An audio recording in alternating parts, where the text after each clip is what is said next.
on est partenaire de la MACSF depuis de nombreuses années et on voulait les inviter avec nous sur ce webinaire pour pouvoir aussi répondre à des questions que vous nous posez et qui sont régulièrement des questions qui sont très précises, à laquelle on n'a pas forcément toutes les réponses. Donc, c'est Isabelle Thomas du CESU 38 et Cyril de Senlis du CESU 08 qui vont animer cette petite partie avec nos partenaires de la MACSF qui vont aussi s'afficher. Et donc, voilà, on avait une question et notamment plusieurs questions sur la couverture assurantielle de nos formateurs vacataires, parce que dans des CESU, vous avez des enseignants CESU, certains n'ont que des enseignants CESU, certains n'ont que des vacataires et d'autres ont des vacataires et des enseignants CESU. Et donc, il nous paraissait, ah oui, vous êtes loin, dis donc. Bonjour, la MACSF. On va se rapprocher, ne vous inquiétez pas. Ah ben voilà, très bien, on vous voit de plus près. J'essaie de centrer. Merci d'être présent. Et donc, voilà, on vous avait proposé de nous répondre et de nous éclaircir un petit peu sur la couverture de tous les formateurs vacataires qui viennent enseigner en CESU, enseigner au CESU en dehors de leur temps de travail. On vous laisse la parole et merci de votre présence. Est-ce que tu peux me remettre le truc à... Bonjour, est-ce que vous nous entendez bien? Tout le monde vous entend très bien. Ok, super, merci. Merci beaucoup. Donc, merci à l'ANCESU de permettre à MACSF d'être parmi vous aujourd'hui. Donc, le but du jeu, enfin de l'exercice aujourd'hui est d'évoquer ce sujet qui est très assurantiel, qui est le statut des... Alors, je ne sais pas si c'est moi qui passe ou si... Qu'est-ce qui passe les slides? C'est vous, c'est moi? Comme vous voulez. Bon, ben, je peux les passer, il n'y a pas de souci. Voilà, super. Donc, le sujet sur lequel on nous a demandé de cogiter était la couverture assurantielle des formateurs vacataires, si j'ai bien compris. Donc, je m'aperçois que je ne me suis pas présenté. Donc, moi, je suis le Dr Thierry Zelstein, directeur médical du groupe MACSF, et je suis accompagné donc, de Anne-Sophie Hainaut, qui est en charge des relations institutionnelles au sein de la mutuelle. Et tous les deux, on est vraiment ravis de pouvoir être avec vous, même si c'est à distance. Donc, on va aborder ce sujet de la couverture assurantielle des formateurs vacataires. Désolé, le topo va être un petit peu juridique et un peu moins médico-légal, mais c'est malheureusement cet aspect assurantiel qui prime. Comme vous le savez sans doute, la loi du 4 mars 2002, appelée loi Kouchner, qui est relative aux droits des malades et à la qualité du système de santé, fait obligation aux professionnels de santé libéraux, j'insiste sur libéraux, de souscrire une assurance RCP, responsabilité civile professionnelle.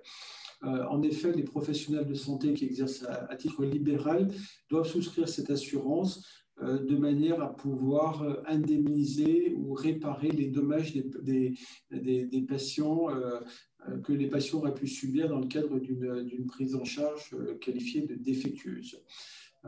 Donc ça, c'est l'activité libérale. Contrairement aux professionnels de santé libéraux, comme vous le voyez à l'écran, les salariés des établissements privés ou publics, donc, qui sont salariés, n'ont pas l'obligation de souscrire. On les voit pas à l'écran. Ouais. Je pense que vous n'avez pas partagé votre écran. Alors attendez, on va... Désolé pour ce contretemps, si ce n'est pas partagé.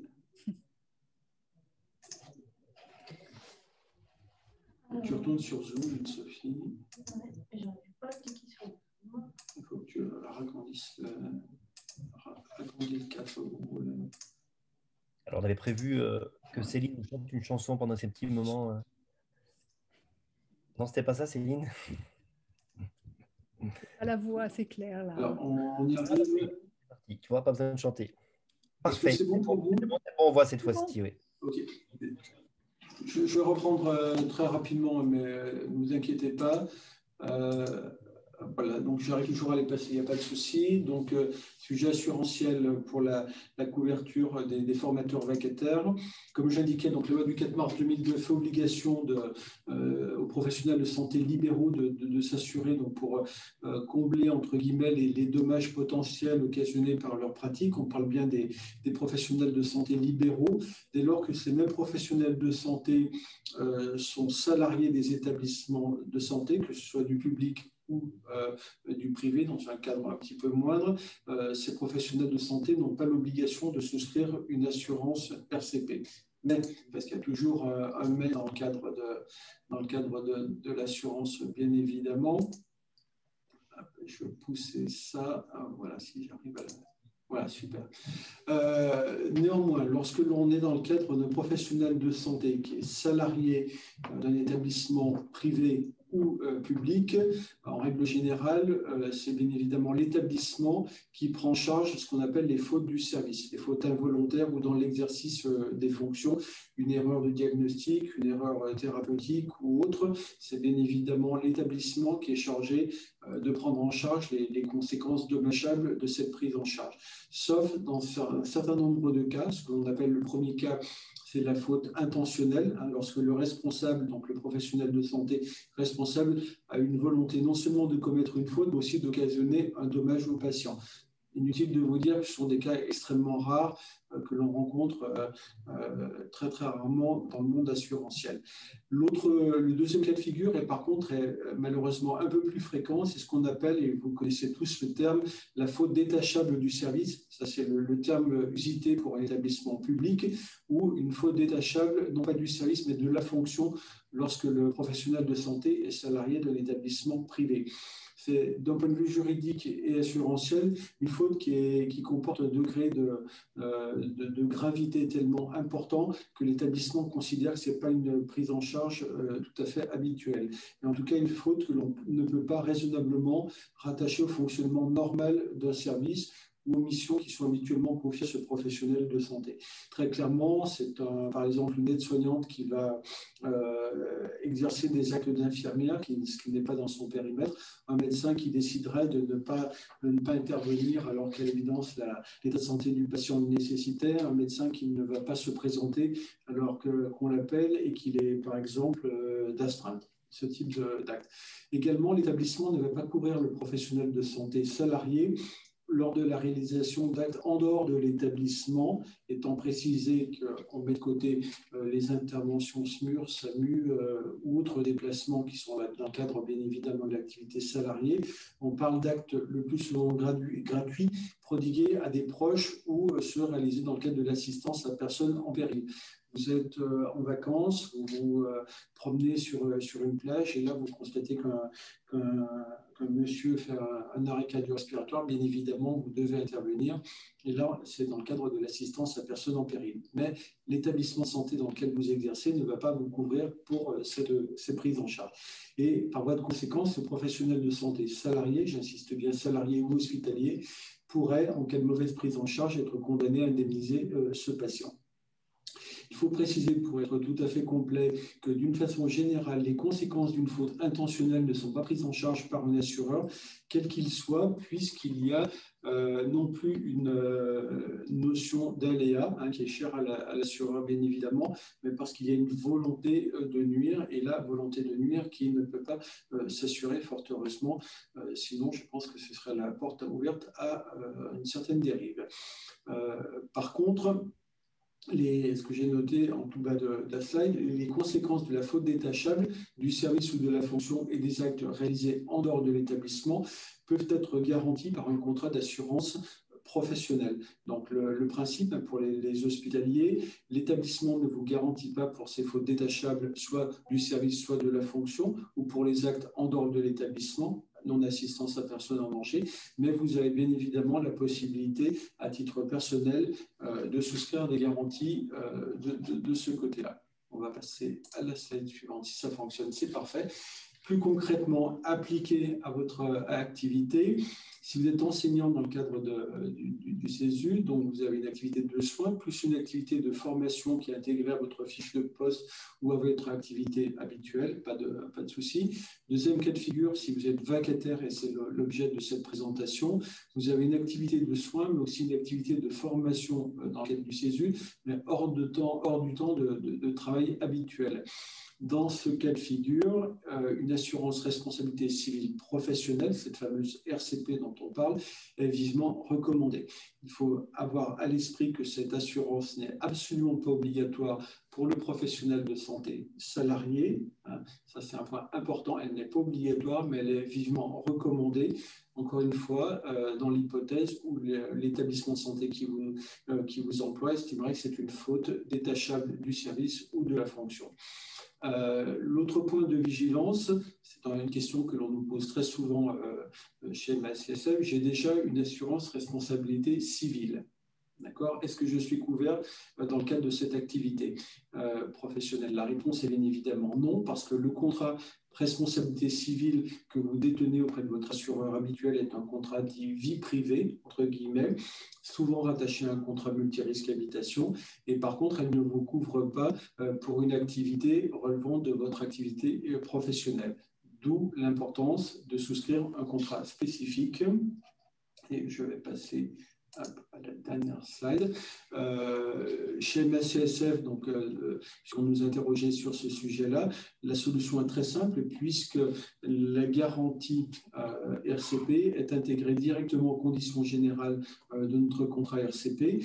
Alors, je vous ai mis simplement, je n'ai pas voulu reproduire bien évidemment l'ensemble des conditions générales parce que c'est toujours presque un petit bottin à déchiffrer, mais vous avez plusieurs articles, notamment l'article B que j'ai reproduit, les fonctions salariées et hospitalières, à savoir que la garantie est étendue à la responsabilité que l'assuré peut encourir à titre personnel, je me suis permis de l'encadrer, en cas de qualité de salarié de l'établissement de santé privé, de professionnel de santé libéral ou autre, etc., en cas de collaborateur d'un établissement ou d'un organisme public à la suite d'une faute détachable du service, à la suite de tout acte prodigué sans perception d'honoraires au conjoint de l'assuré, ses ascendants, ses descendants, ses frères et sœurs, ou à la suite de tout acte prodigué dans le cadre de son devoir d'assistance à personne en péril.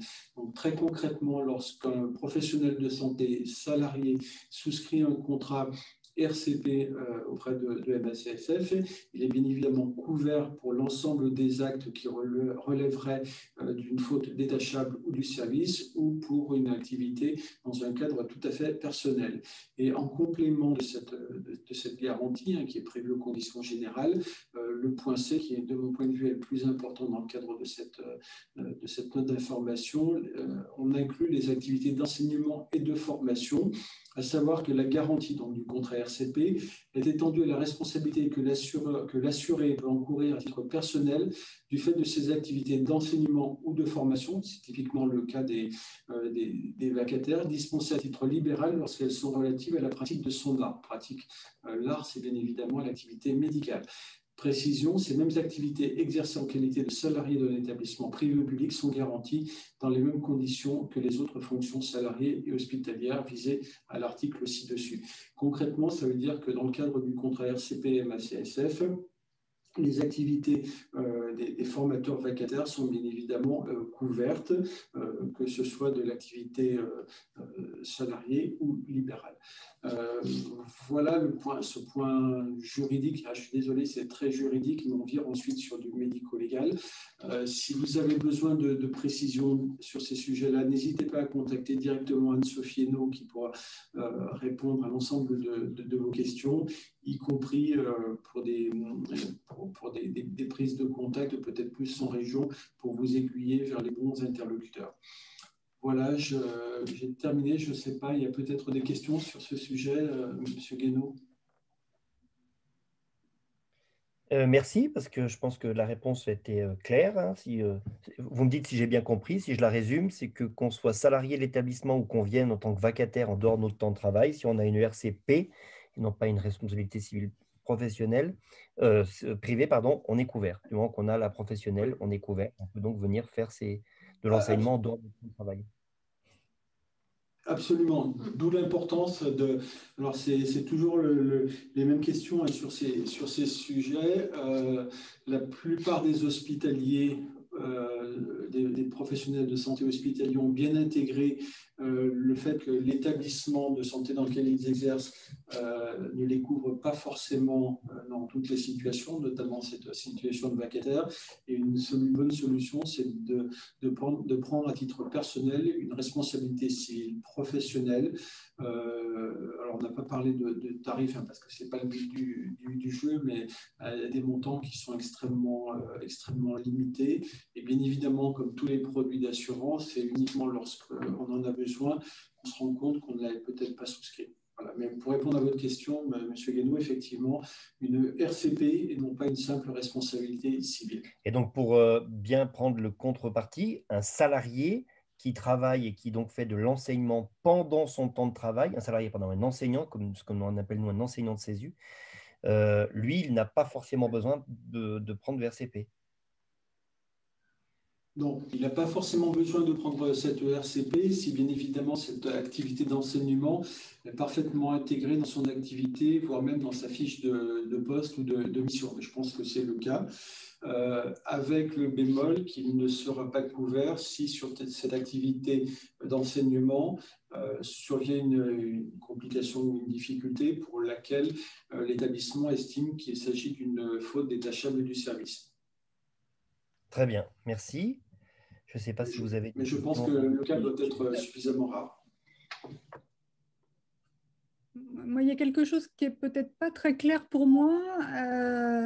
C'est en fait quand nos vacataires viennent travailler, ils sont pas libéraux, ils sont quand même rémunérés par l'hôpital et salariés.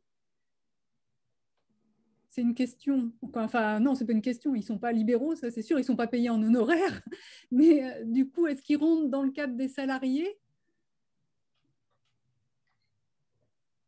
Pardon, j'ai pas entendu votre question.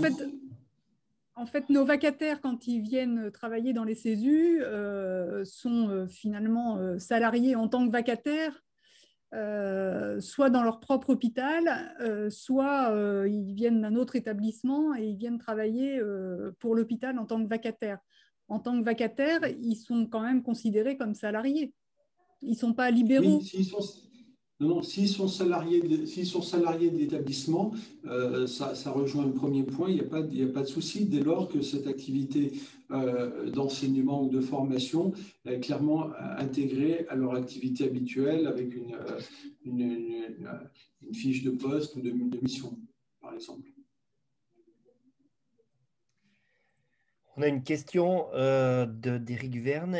Avez-vous des exemples, il faut que j'arrive à dire le mot, de sinistralité ayant concerné un formateur dans le cadre d'une action de formation?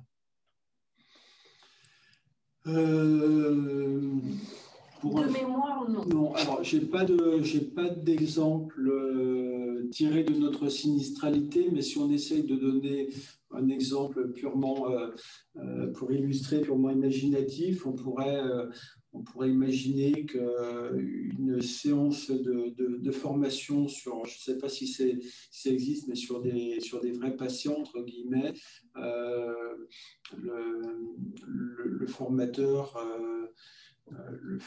pourrait réaliser un geste d'intubation ou autre d'une manière complètement disproportionnée, par exemple. Voilà. On serait bien évidemment dans le cadre d'une faute que l'établissement ne couvrirait pas dans le cadre de cet enseignement, d'où l'importance qu'il soit garanti à côté. Mais on n'a pas de sinistralité sur cette partie-là d'enseignement vacataire. On a une question. Oui, Madame Longo. Une question qui revient régulièrement aussi, c'est quid de l'accident de trajet du formateur vacataire lorsqu'il vient faire sa vacation? Bonne question. Si ce vacataire est salarié de l'établissement, ce qui à mon avis est le cas, si c'est sur une plage horaire où il est censé être sur l'activité professionnelle, théoriquement, ce doit être pris en charge dans le cadre des accidents du travail. En fait, s'il est vacataire, ça veut dire qu'il vient sur son temps de repos. Et du Alors, coup, s'il vient sur son... Voilà, est-ce qu'il faut qu'il ait un contrat de vacation qui soit rempli en bonne et due forme, en plus du cumul d'activités qui concerne le paiement des cours et qui du coup est là hors sujet, mais un contrat de vacation qui donne ses horaires de travail ce jour-là alors qu'il n'est pas en activité clinique. Alors, s'il vient sur ses heures en dehors de l'établissement, on est bien d'accord? En dehors de son temps auprès des patients, il vient en plus faire de la vacation d'enseignement. D'accord. Mais est-ce qu'il serait toujours sous contrat avec l'établissement? Alors, dans mon établissement, en tout cas, on lui fait remplir un contrat de vacation pour lequel il vient pour de la formation, mais il est employé dans l'établissement. D'accord. Donc, s'il a un contrat de travail qui le lie à l'établissement, y compris pour cette activité d'enseignement, et que survient un accident de circulation à l'aller ou au retour, c'est bien évidemment le contrat de travail qui va faire foi, le contrat qui le lie à l'établissement, et ce sera considéré comme un accident de travail, effectivement. D'où l'importance. J'allais dire, si on pose la question à l'inverse, si on a une question sur le chat là, c'est-à-dire qu'un vacataire est employé par l'établissement et qui vient faire une formation dans ce même établissement, mais sur un CA ou sur une RTT ou quoi que ce soit, mais pour lequel il n'a pas signé un contrat de travail particulier, là, il n'est pas bien le monsieur. Je pense qu'il n'est pas bien. Je pense qu'il n'est pas bien, comme vous dites, dès lors que s'il tombe sur un DRH, enfin, un service des ressources humaines de l'hôpital qui n'est pas très conciliant, il pourrait considérer qu'il a posé un CA ou un RTT et que par conséquent, il n'a rien à faire à l'hôpital à ce moment-là. Très bien. Et est-ce que la RCP, dans ce cas-là, change quelque chose?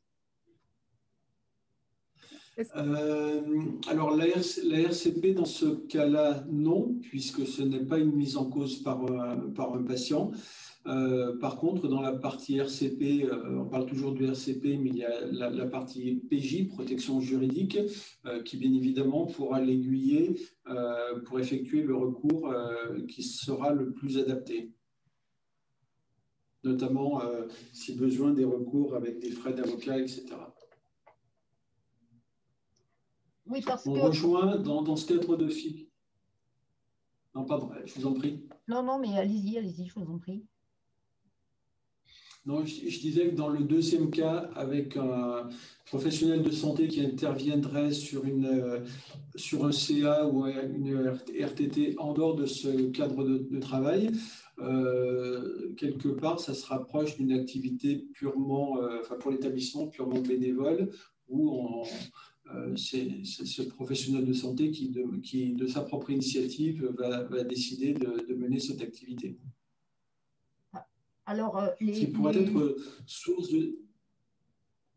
Les CESU, et en tout cas celui dans lequel je travaille, sollicite des formateurs vacataires pour des enseignements ou des formations bien définies, avec un cumul d'activités qui est demandé justement par la DRH et un contrat de vacation pour permettre, si j'ai bien compris, de pouvoir prendre en charge l'aléa de l'accident de trajet, par exemple.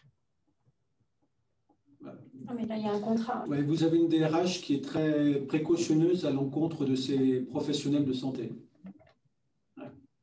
Oui, et de toute façon, enfin, en tout cas dans mon établissement, on ne peut pas y échapper, c'est-à-dire qu'on doit remplir un contrat de vacation. Ouais. C'est obligatoire. Encore une fois, c'est très sage et très précautionneux de sa part, parce que les organismes sociaux type CPM, lorsqu'il y a dans l'hypothèse où il y aura un accident de circulation, bien évidemment, va chercher à savoir est-ce que c'était de la vie privée ou de la vie, de l'activité professionnelle, avec bien évidemment toutes les variantes dans la prise en charge, la prise en charge des soins, les durées d'arrêt de travail acceptables et dans certains cas les éventuelles reconnaissances en invalidité ou autre. Parce qu'il peut y avoir quand même dans le cas d'accident de circulation avec des blessures importantes, ce n'est pas sans impact. Tout à fait. Nous savions que nous allions toucher là un sujet important et quand on voit le nombre de questions qui tombent, nous ne nous sommes pas trompés. Une question concernant ces fameux contrats que vous nous suggérez donc, et on voit que ça se fait dans certains CESU, de faire pour les vacataires. Est-ce qu'il faut faire un contrat à la mission ou est-ce qu'un contrat de vacation à l'année est aussi possible? Ou est-ce que c'est une réponse à faire par les DRH des établissements? Alors, là, on sort un peu du cadre assurantiel, mais à mon sens, c'est plutôt un contrat. Tout dépend de la fréquence, mais le plus simple, c'est un contrat annuel entre l'établissement et le vacataire.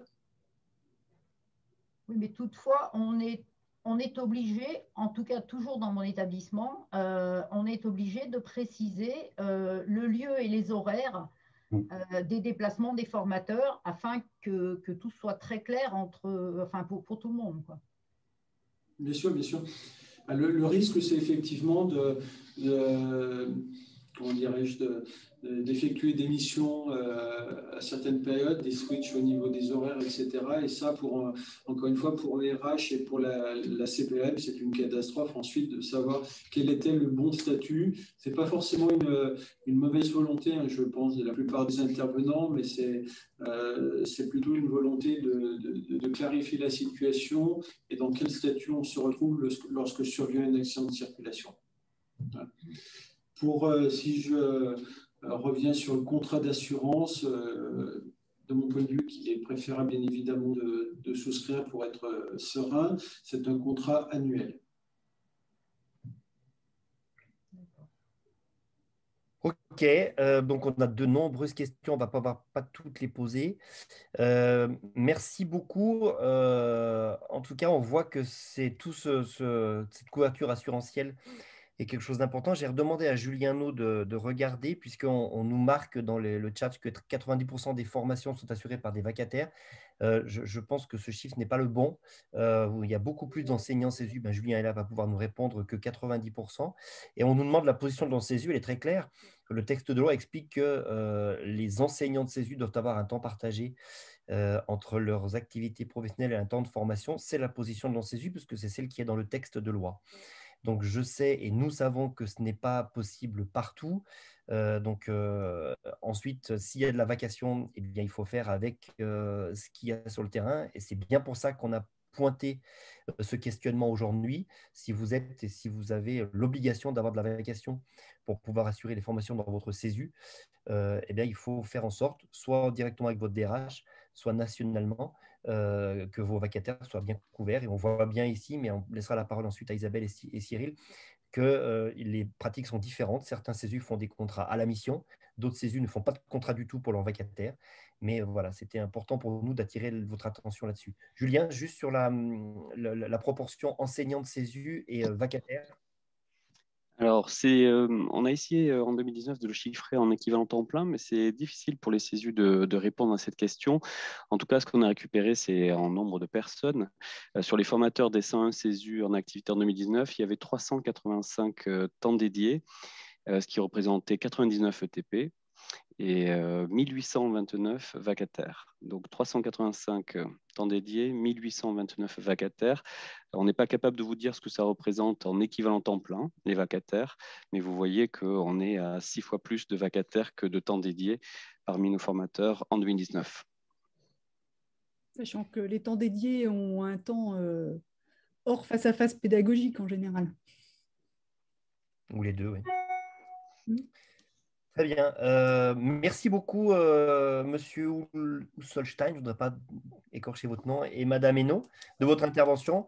Et je pense qu'on aura l'occasion de se recroiser dans des congrès, parce que vous voyez que ces questions juridiques intéressent bon nombre de CESU. Merci à vous. Et puis En attendant, on peut aussi mettre les réponses sur la fac. Là, on a suivi juste avant le petit module sur la fac. Donc, vous pouvez nous poser les questions et nous, on peut y répondre pour que ce soit publié sur la fac.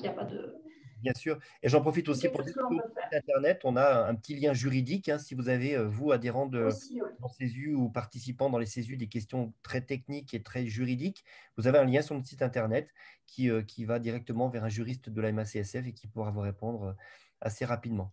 Merci à vous, Isabelle et Cyril. Donc, c'était juste pour suivre la suite de cette intervention. Merci beaucoup. Au revoir. Bonne fin d'après-midi. Au revoir. Merci.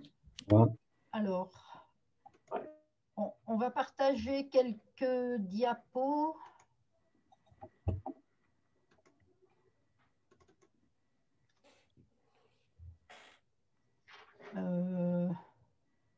Ça ne marche pas. Si, c'est Si, bon. c'est bon. Si, si. Ouais. Ah ben, je vois. Ah ben si. Faut que tu lances ton diaporama, Isabelle. Oui, oui, oui, voilà. Parce qu'il était sur l'autre écran, en fait. Les CESU riches, 2 écrans. Du coup, suite voilà, à cette intervention, on voulait faire un petit résumé de ce qui a été dit du coup. Alors, ce n'est pas dans le diaporama, mais peut-être que pour les enseignants qui sont à temps dédié, en tout cas, toujours dans mon établissement, nous avons des ordres de mission permanents qui permettent justement aux formateurs, aux enseignants de pouvoir aller d'un établissement à l'autre en étant à l'année assurés qu'ils peuvent se déplacer avec un véhicule hospitalier. Donc ça, c'est un ordre de mission permanent pour ceux qui sont à temps dédié. On voulait juste rappeler donc pour les formateurs GSU donc qui sont vacataires et qui assurent une activité donc d'enseignement et de formation hors temps de travail clinique dans leur service, qu'ils doivent donc remplir un cumul d'activités qui va permettre, en fait, remplir ce cumul pour que ce soit donc compatible avec ce que l'on vient de dire pour être rémunéré. Et à côté de ça aussi, et on vient de le voir, hein, un contrat de vacation qui permet d'assurer que tel jour à telle heure, ce formateur était en mission hospitalière. Tout de même, parce que comme en fait, ce formateur doit être présent sur un CA, une RTT ou un DS, etc., il faut quand même qu'il y ait quelque chose qui le relie au CESU. Et notamment, ça, en tout cas chez nous, c'est un contrat de vacation puisque c'est en dehors des heures de service et sans incidence sur le fonctionnement du service.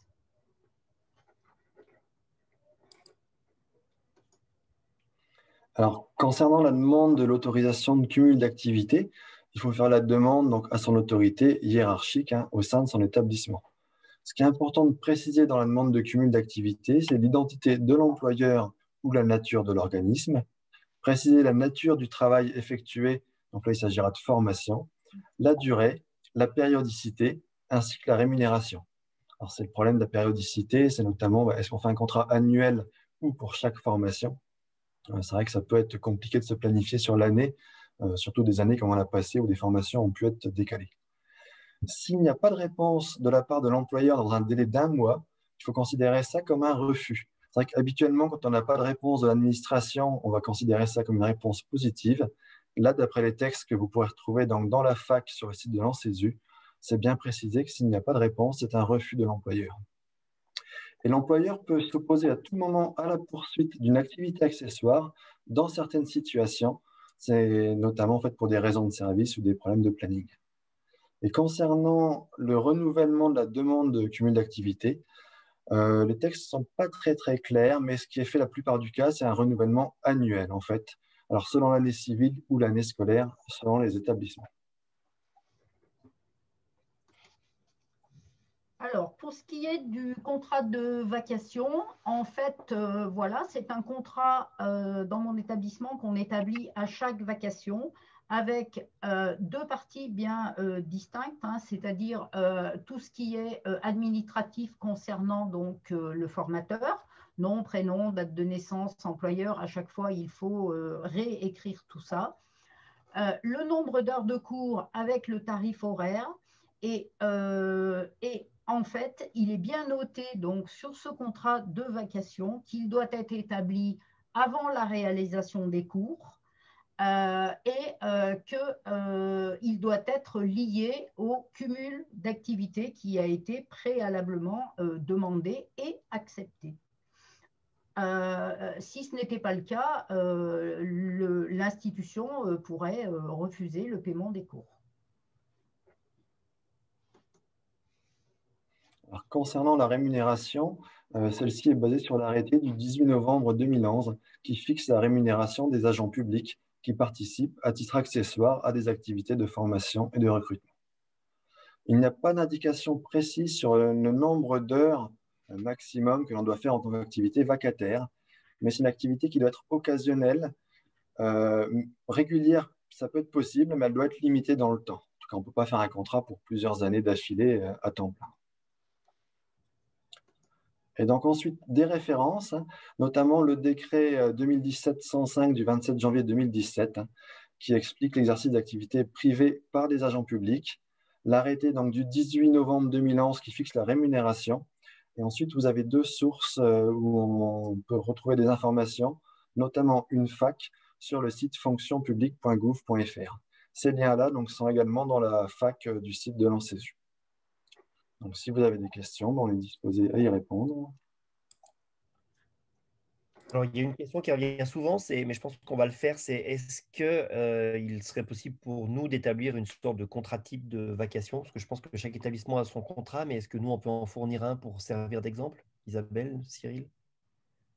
Alors, nous, c'est un contrat qui émane de notre DRH avec du coup des termes qui sont, je pense, enfin, propres au CHU, avec des numéros de téléphone à joindre au CHU. Après, si on enlève les termes propres au CHU, c'est un contrat qui, somme toute, peut être diffusable, me semble-t-il. Après, je peux demander aussi à ma DRH. Bah, je pense que ça serait intéressant et on pourra le mettre en lien sur le site internet, tout comme là, tout à l'heure, Sandra vous a fait voir rapidement à tous pour les organismes privés. On a été encore de nombreuses fois sollicités pour le lien entre les CESU et les organismes privés. Donc sur la FAQ, on vous a répondu et on a mis une convention type. Hein, vous savez que la loi nous impose de ne pas être les seuls à faire de la FGSU, donc nous avons des collègues du privé.